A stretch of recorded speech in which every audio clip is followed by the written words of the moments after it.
blackcanyonmining.com.au. And joining me today is Brendan Cummins, the Managing Director for Black Canyon. Brendan, it's great to see you again. How are you? Yeah, g'day, Shae. Good to be back and ready and rearing to go for 2025. Plenty of things on. Yes, you've got a lot on. You've got cash in the bank and a lot happening. But before we talk about future plans, let's sort of recap a recent announcement from this week. I believe it was released to the market on the 4th of February. This is infill drilling at your KR2 manganese project. Tell me, can you describe the program that you've undertaken here? Yeah, so it's a pretty simple infill program. The original drill spacing was 200 by 200.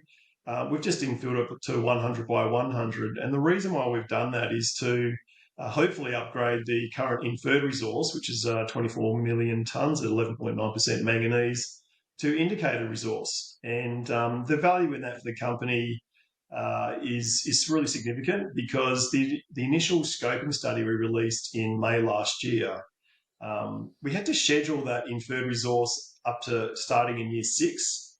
And so in years 3, 4, and 5, there was a bit of a dip in our cash flow. So by just doing that infill drill program, we're able to hopefully update it to indicator resources. And then those production targets can be scheduled earlier in the mine life, and we'll be able to access high grade, shallow resource tonnes, move them up into the production schedule, which lowers our costs, which should improve our NPV and increase our IRR, and also make our average annual cash flow look pretty strong in those critical first 5 years. So whilst infill programs are often dealt as a bit of a ho-hum, this one's actually really important. Well, that's exactly where I wanted to go next. Most people don't love hearing about an infill program, but why was this one so critical to KR2? Yeah, it was just really that simple step of updating the inferred to indicated. And once we're indicated as well, as we progress the projects, we can use that to estimate ore reserves. So it's just making sure we've got that, got that ability to do so and have the improved confidence in the deposit. Infill drilling always helps understand the ore mineralisation and grade distribution, but also helps to connect the dots in terms of the geology as well. So we were able to do that with this infill drill program. I mean, these are big deposits. 100 by 100 metres sounds quite broad, but when the deposit is still open to the northwest is 800 metres long, a long strike, and 400 to 500 metres cross strike. That's quite a few footy fields that you can put inside those areas. And finally, where I started today's conversation was that you're cashed up and ready to go. Now, at the end of 2024, I believe you raised $2.5 million, which is fantastic in this climate. But also, too, I know you've got your Wandanya project, which was going from strength to strength last year. Tell me, what are your plans for this project this year?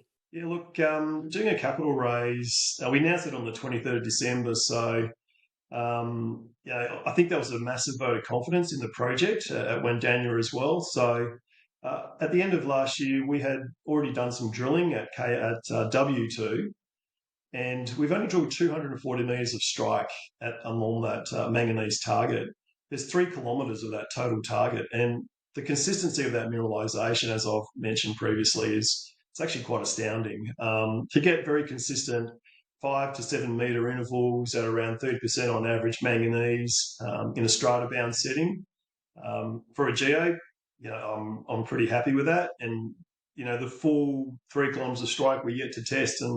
And so in addition to that, we actually come across some very high-grade iron rock chips as well. And that seems to be higher up in the system. And this mineralisation, I think, is fairly unique. I've not come across anything like this in the Pilbara previously. It's got the hallmarks of woody style mineralisation, high grades, hydrothermal related mineralisation, but being confined to a particular stratigraphic horizon. It's really interesting. And then further up, as I said, the iron mineralisation. So I think the investor group that I was meeting with prior to Christmas got pretty interested in that. We were able to raise $2.5 million. It's in a 2-tranche placement. The first one's already settled, and the second one should settle in March. And that enables us to really give the Wandanya project a good go, really to have the money in the bank to go out and drill the manganese targets, but also put some holes into the iron targets and see what we've got. I mean, it could be a multi-commodity deposit, and I'd be happy with that. And the grades at surface for the iron are in the 55 to 63% iron. It's hematite. It's hard looking ore, which is good. So number of surprises, hopefully, that we can deliver upon early this year. So we've got to do a heritage survey, which we've got scheduled for the end of March, and then go out there, do the drill line clearing, get the rig back out. We're sort of planning early May for that, and then start rolling out the drill results within weeks of that. So this is the exciting part of exploration. It's, we've made a really good discovery, and next year we can hopefully validate what we think this might turn into. I have to say, finding iron ore last year at Wandanya was certainly a pleasant surprise. Listen, Brendan, thank you so much for being here today. I can't wait to see what results come in next. Thanks, Shae. And we Black Canyon, we sort of fly under the radar a bit, but I hope that with some of these high grade discoveries that we found at Wandanya, we can start to get on people's radar and get a bit of a re-rating in terms of valuation for the company.